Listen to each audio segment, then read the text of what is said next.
सीताराम राजगढ़ कस्बे में रहता है। राजगढ़ कस्बे में सड़क आ जाने से कस्बे का विकास शुरू हो जाता है। और कैसे हो सीताराम? सभी लोग शहर में काम ढूंढने जा रहे हैं, क्या तुम नहीं जाओगे? नहीं, मैं तो अपने ही गांव में रहकर कुछ काम कर लूंगा। पर तुम करोगे क्या? सोच रहा हूँ एक बड़ा सा घर बनाऊं और उसमें किराएदार रखकर अपना खर्चा निकालूं। पर तुम्हारे पास घर बनाने के लिए इतने पैसे कहाँ से आएंगे? घास का घर बनाऊंगा। हाँ, ऐसा हो सकता है। घास की तो हमारे गांव में कोई कमी नहीं है। देखना, बड़े महल जैसा घर होगा मेरा। सीताराम जंगल जाता है और वहाँ से बेहद सारी सूखी घास लेकर वापस आता है और उस घास को बुनकर घर बनाने लगता है। कई दिनों तक दिन रात मेहनत करने के बाद सीताराम का घास का घर बनकर तैयार हो जाता है। कई दिन तक ढूंढने पर सीताराम को एक किराएदार मिल जाता है। मुझे 2 कमरे चाहिए। मैं अपने परिवार के साथ यहाँ के गांव के स्कूल में पढ़ाने आया हूँ। हाँ हाँ, आइए जनाब। इतना बड़ा घर आप लोगों के लिए ही तो बनाया है। आ जाइए। सीताराम किराएदार को घर दिखाता है। किराएदार को घर पसंद आता है। कुछ दिन बीतने के बाद, अरे सीताराम जी, आपके घर में तो बहुत सारे चूहे हैं। ये तो रात को ठीक से सोने भी नहीं देते। माफ कीजिए जनाब, मैं आज ही चूहेदानी लाकर सारे चूहों को भगा देता हूँ। सीताराम दुकान में जाकर चूहेदानी खरीदता है और चूहेदानी की मदद से चूहों को जंगल में छोड़ आता है। कुछ दिनों तक तो किराएदार को कोई भी तकलीफ नहीं होती, पर जैसे ही बारिश का मौसम आता है, बारिश का पानी सीताराम के घास के घर में घुसने लगता है, जिसकी शिकायत लेकर किराएदार फिर से सीताराम के पास आता है। सीताराम जी, अब नई मुसीबत खड़ी हो गई है। क्या बात है बताइए, आप खुद ही चलकर देख लीजिए।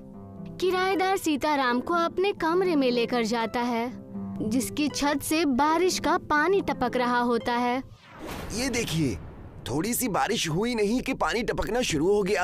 अब आप ही बताइए, बारिश के मौसम में तो यहाँ घर के अंदर बाढ़ ही आ जाएगी। माफ कीजिए जनाब, मैं इसकी कुछ तरकीब ढूंढता हूँ। सीताराम बाजार से एक बड़ा सा तिरपाल और तार पतरी खरीद कर लाता है, जिसे वो अपने घर के ऊपर बिछा देता है। लीजिए जनाब, अब आपके पानी टपकने की मुसीबत भी खत्म हो गई। धीरे धीरे बारिश का मौसम शुरू हो जाता है और तेज मूसलाधार बारिश होने लगती है, जिससे सीताराम के घर का तिरपाल और तार पतरी दोनों ही फट जाते हैं और बारिश का पानी एक साथ घर में आ जाता है।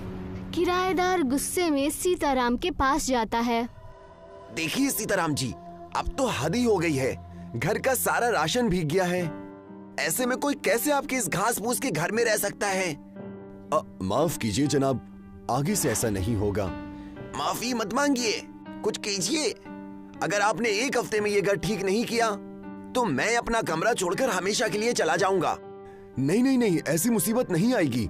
आप मुझे कुछ दिनों का वक्त दीजिए, मैं कुछ करता हूँ। सीताराम परेशान हो जाता है और सोच में पड़ जाता है कि तभी उसे फिक्रमंद देखकर उसका दोस्त दिवाकर उससे कहता है, क्या बात है, आज परेशान नजर आ रहे हो?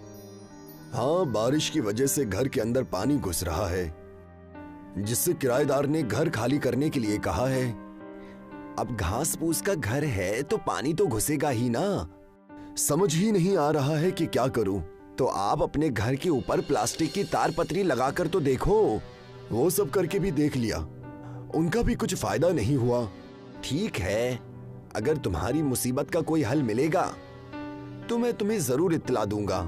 दिवाकर इतना कहकर वहाँ से चला जाता है और सीताराम सोच में पड़ जाता है कि कैसे वो अपने घर को बारिश में चूने से बचाए। कुछ दिन बीत जाते हैं, पर सीताराम कुछ भी कर नहीं पाता और बारिश का पानी घर में घुसने की वजह से किराएदार घर को खाली करने लगता है। जनाब, कुछ दिन और रुक जाइए। देखिए सीताराम जी, मैंने आपको 1 हफ्ते का वक्त दिया था और 10 दिन बीत चुके हैं। आप खुद ही देख लीजिए, घर के अंदर पानी का तालाब बना हुआ है और इस तालाब में मैं अपने बच्चों के साथ कैसे रहूंगा? हे मालिक, बड़ी मुश्किल से तो एक किराएदार मिला था, दूसरा किराएदार कहाँ से ढूंढ कर लाऊंगा? और किराएदार मिल भी गया तो मैं इस टपकती छत का क्या करूँगा? सीताराम बेहद दुखी और निराश हो जाता है कि तभी उसके पास दिवाकर आता है। मुझे तुम्हारी मुसीबत का हल मिल गया है। क्या है, जल्दी से बताओ। दिवाकर सीताराम को एक किताब देता है। इस किताब का मैं क्या करूँगा? जब राम जी और सीता माँ वनवास गए थे तब उन्होंने जंगल में एक जादुई घास के पौधे से घर बनाया था जो कि उन्हें सर्दी गर्मी से बचाता था। और भी कई चमत्कारी गुण उस घास में है। किताब खोलकर देखो, तुम्हें सब पता चल जाएगा। सीताराम किताब खोलकर उस तिलस्मी घास के पौधे को देखता है और खुश हो जाता है। वो किताब को लेकर जंगल में जाता है और तिलस्मी घास को ढूंढने लगता है कि तभी सीताराम के पीछे एक शेर पड़ जाता है। सीताराम खुद को शेर से बचाने के लिए तेजी से भागता है और जाकर एक बेहद गहरे खड्डे में गिर जाता है। सीताराम खड्डे में जब थोड़ा आगे चलता है तो वो देखता है कि सामने कुछ चमक रहा है। सीताराम तुरंत समझ जाता है कि ये वही तिलस्मी घास है। जब वो उसके करीब जाता है तो उसे वहाँ पर एक बंदर दिखाई देता है। तुम्हें क्या चाहिए सीताराम? मुझे ये जादुई घास चाहिए। इसके लिए तुम्हें मेरे 3 सवालों का जवाब देना होगा। अगर जवाब सही हुए तो तुम्हें ये चमत्कारी घास मिल जाएगी। हे वानर रूप धारण किए हनुमान जी, आप सवाल पूछिए। राजा राम कितने साल के लिए वनवास गए थे? 14 साल के लिए। राजा राम का सबसे बड़ा दुश्मन कौन था? अब लंकापति रावण। अब आखिरी सवाल, भगवान श्री राम को महापुरुष क्यों कहते हैं? क्योंकि एक राजा होते हुए भी उन्होंने अपने वालिद की इज्जत रखने के लिए राजघराने को छोड़कर वनवास जाने का अहद किया था। तुमने सभी सवालों के सही जवाब दिए हैं। तुम जितना चाहे उतना ही चमत्कारी घास ले जा सकते हो। मालिक का लाख लाख शुक्र है। मालिक का हजारों बार शुक्र है। हे मालिक, हमारे ऊपर मेहरबानी करो। मालिक तेरा शुक्र है, आपने अपना चमत्कार दिखा दिया। मालिक तू बहुत बड़ा है, तेरा जितना शुक्र अदा करूँ कम है। सीताराम उस तिलस्मी घास का एक बेहद बड़ा गट्ठा बनाकर घर ले आता है। सीताराम उस तिलस्मी घास से अपने घर की छत बुनने लगता है। सीताराम जैसे ही उस तिलस्मी घास से अपने घर का छत बनाता है, उसका पूरा घर तिलस्मी घास का महल बन जाता है। अरे वाह सीताराम, ये तो मौजिज़ा हो गया। ये सब तो उस मालिक की मेहरबानी है और तुम्हारी किताब के बताए हुए नुस्खे ने कमाल कर दिया है। बहुत बहुत शुक्रिया दिवाकर। इसमें शुक्रिया की क्या बात है? अगर मुसीबत के समय में एक दोस्त दूसरे के काम नहीं आएगा तो दोस्ती ही क्या। आ जाओ, तुम्हें अंदर से अपने जादुई घास का महल दिखाता हूँ। सीताराम दिवाकर को अपना तिलस्मी महल दिखाने ले जाता है। जब ये बात किराएदार को पता चलती है कि सीताराम के घास का झोपड़ा जादुई घास का महल बन गया है, तो वो अपना सारा सामान लेकर सीताराम के पास वापस जाता है। मुझे माफ कर दीजिए सीताराम जी, मैं आपके घर के छोड़ के चला गया था और ना जाने आपको क्या क्या कह दिया। कोई बात नहीं जनाब, उस वक्त मेरे घर की भी हालत ठीक नहीं थी और ऐसे पानी टपकने वाले घर में भला कोई कैसे रहेगा। पर अब मेरा घर बिल्कुल ठीक हो गया है। आप अपने पूरे परिवार के साथ वापस आ सकते हैं। किराएदार अपना सारा सामान और परिवार को लेकर सीताराम के तिलस्मी महल में वापस रहने आ जाता है। धीरे धीरे सीताराम के तिलस्मी घास के महल के बारे में लोगों को पता चलता है और कुछ नए किराएदार रहने के लिए तिलस्मी घास के महल में आने लगते हैं।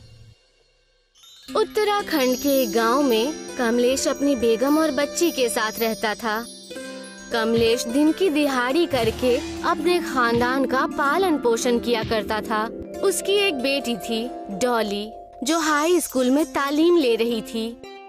डॉली के बोर्ड्स एग्जाम सर पर थे, इसीलिए कमलेश दिन रात मेहनत करके डॉली के मदरसे और ट्यूशन की फीस भरा करता। लेकिन डॉली का तालीम पर बिल्कुल भी ध्यान नहीं था। वो दिन भर मोबाइल में गेम्स खेला करती या फिर अपने दोस्तों से ऑनलाइन बातें किया करती। पूरा दिन उसका मोबाइल पर ही निकल जाता था। उसे किताब को हाथ लगाए महीने निकल चुके थे। दिन भर मोबाइल से खेलती हो, कभी तो किताब देखो। तुम्हारी अम्मा और मैं दिन भर मेहनत करके तुम्हें तालीम दिला रहे हैं और तुम हो कि दिन रात बस इस मोबाइल से खेलती हो। नतीजा अगर बेकार आया तो तुम्हारी और तुम्हारे इस मोबाइल की खैर नहीं। ओफो, अब्बू आप भी ना सुबह सुबह शुरू हो जाते हैं। आज आपको काम के लिए देर नहीं हो रही क्या? डॉली और कमलेश की अनबन शुरू हो जाती है और तभी उनके घर उनका लैंडलॉर्ड यानी मकान का मालिक आ जाता है। अरे जनाब कमलेश, तुमने पिछले 3 महीने का किराया क्यों नहीं दिया? कब तक किराया दोगे भाई? इस महीने के आखिर तक 3 महीने का किराया और 15,000 डिपॉजिट लाकर दे दो, वरना घर खाली करके चले जाओ। देखिए जनाब, मैं इतने पैसे कहाँ से ले आऊँगा? मैं आपको 3 महीने का किराया जरूर दे दूंगा, मगर 15,000 डिपॉजिट कहाँ से भरूंगा? ये सब मुझे नहीं पता। मुझे अच्छा किराएदार मिल गया है जो किराया और डिपॉजिट दोनों ज्यादा देगा। इतना कहकर मकान मालिक वहाँ से चला गया। कमलेश और उसका खानदान उदास होकर सोचने लगे, अब हम क्या करेंगे डॉली के अब्बू? हमारे पास तो और कोई जरिया भी नहीं है और ना ही कोई रिश्तेदार जिससे हम मदद ले सके। अरे मेरी समझ में तो कुछ भी नहीं आ रहा है, अंधेरा ही अंधेरा दिख रहा है। इतना कहकर कमलेश मजदूरी करने चला जाता है। कमलेश जब दिहाड़ी करने अपने स्थान पर पहुंचता है तब वो देखता है कि दूसरे मजदूर अपना अपना सामान बांधकर वहां से जा रहे हैं। अरे क्या मालूम आज सुबह सुबह किसका मुंह देखा था, किस्मत बहुत खराब चल रही है। अरे क्या हुआ भाई साहब, सारे मजदूर कहाँ जा रहे हैं? अरे कहाँ जाएंगे? अपने अपने घर जा रहे हैं। और कहाँ? ठेकेदार ने सबको नौकरी से निकाल दिया।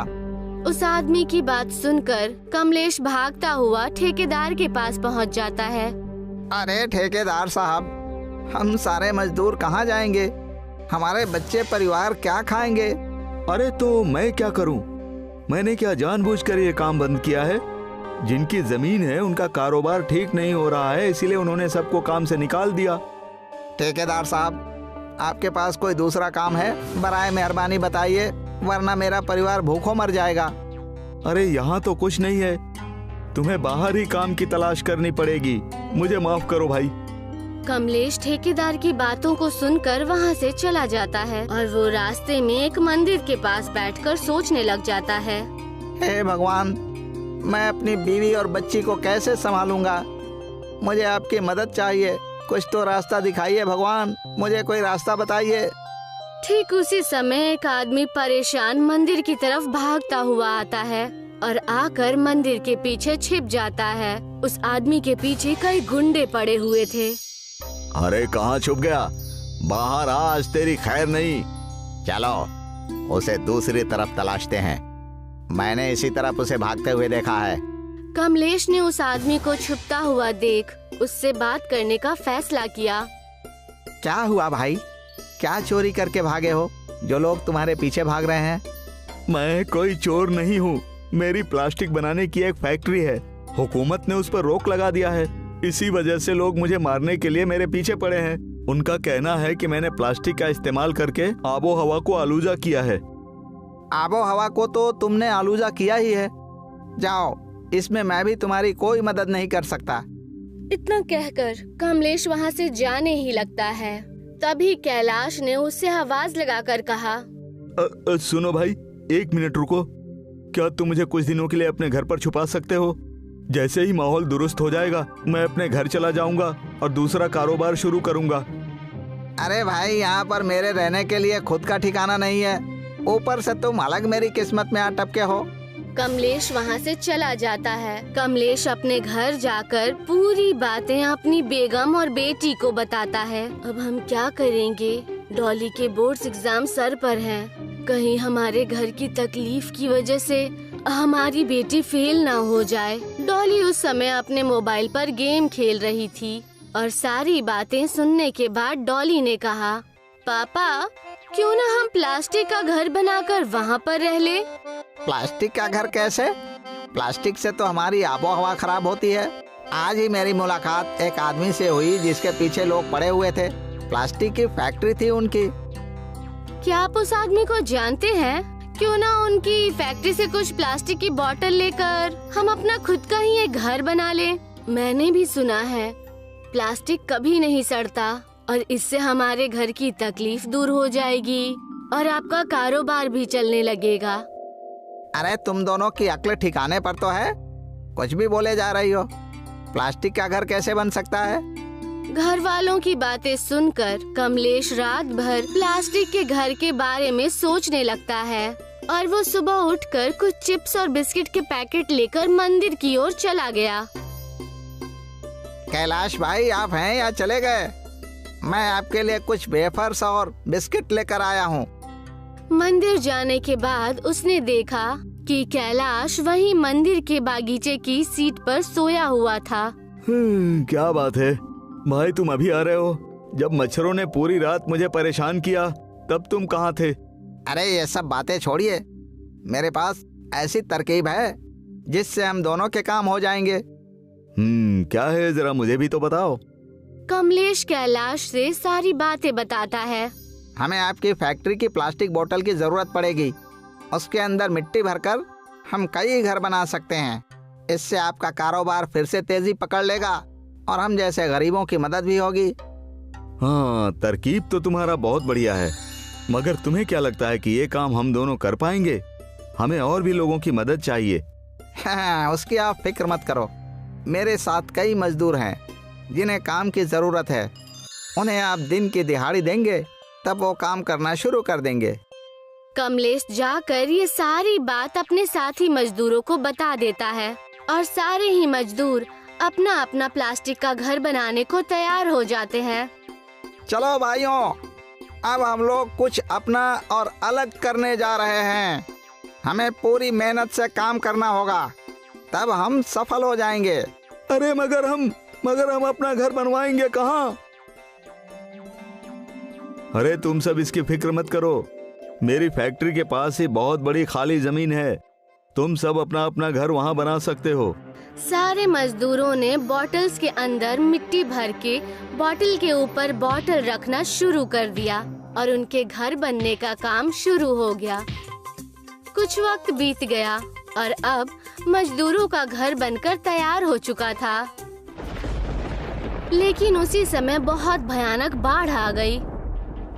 अरे बहुत जोरों की बारिश हो रही है, लगता है हमारा प्लास्टिक का घर डूब जाएगा। डॉली बेटा, जरा संभल के। पूरे गांव में पानी भर गया है, कहीं हमारे घर के अंदर भी ना आ जाए। प्लास्टिक के मजबूत होने की वजह से पानी घर में नहीं आ सका। देर बाद बारिश रुक जाती है। हमारा घर बच गया, हुर्रे! सारे मजदूर और उनके खानदान मिलकर जश्न मनाने लगते हैं। तभी डॉली वहाँ पर आकर कहती है, अब्बू देखिए, मेरा आज का रिजल्ट आ गया और मैं फर्स्ट आई हूँ। कमलेश और उसका खानदान ये सुनकर बेहद खुश हो जाते हैं और जश्न मनाने लगते हैं।